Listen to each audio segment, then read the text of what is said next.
Earbud হলো একজোড়া ছোট স্পিকার যা আমরা কানে লাগিয়ে থাকি। ইয়ারবাডের মাধ্যমে ফোন কল এবং মিউজিক আমরা স্পষ্টভাবে শুনতে পাই। কিন্তু আপনি কি জানেন যে ইয়ারবাডের উচ্চ শব্দ আমাদের কানের ক্ষতি করতে পারে? কিন্তু কিভাবে?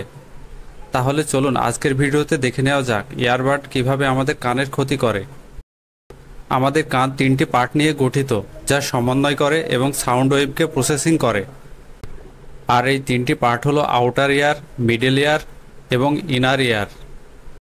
আর এটি হলো ইনার ইয়ার বা ভিতরের কান, যেখানে ককলিয়া থাকে।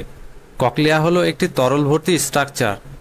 ককলিয়াতে ক্ষুদ্র চুলের মতো অসংখ্য কোষ রয়েছে। এই ক্ষুদ্র চুলের মতো কোষগুলি আমাদের মস্তিষ্কে সাউন্ড সিগন্যাল পৌঁছাতে সাহায্য করে। সাউন্ড ওয়েভ যখন আমাদের কানে প্রবেশ করে তখন আমাদের কানের পর্দায় কম্পন তৈরি হয়। আর এই কম্পন আমাদের মিডল ইয়ারে উপস্থিত টিনি বোনসের মাধ্যমে ককলিয়াতে পৌঁছায়। যেহেতু ককলিয়া হলো একটি তরল ভর্তি স্ট্রাকচার, যেখানে ক্ষুদ্র চুলের মতো অসংখ্য কোষ থাকে, এই শব্দের কম্পনগুলো এই ক্ষুদ্র চুলের মতো কোষ এবং তরলগুলির মধ্য দিয়ে যায়। এই ক্ষুদ্র কোষগুলি এই কম্পনগুলিকে বৈদ্যুতিক সংকেতে রূপান্তর করে, যা নার্ভের মাধ্যমে আমাদের ব্রেনে পৌঁছাতে সাহায্য করে। তারপর আমরা শুনতে পাই।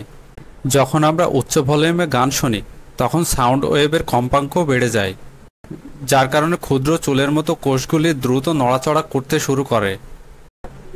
আমরা যদি ক্রমাগত হাই ভলিউমে মিউজিক বা শব্দ শুনতে থাকি, তাহলে আমাদের ককলিয়ায় ক্ষুদ্র চুলের মতো কোষগুলি ক্ষতিগ্রস্ত হতে শুরু করে, যা শ্রবণ শক্তি হ্রাস করতে পারে।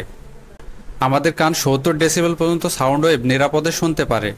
তাই আমরা ইয়ারবাড ব্যবহার করার সময় 60/60 নিয়মে ব্যবহার করতে পারি।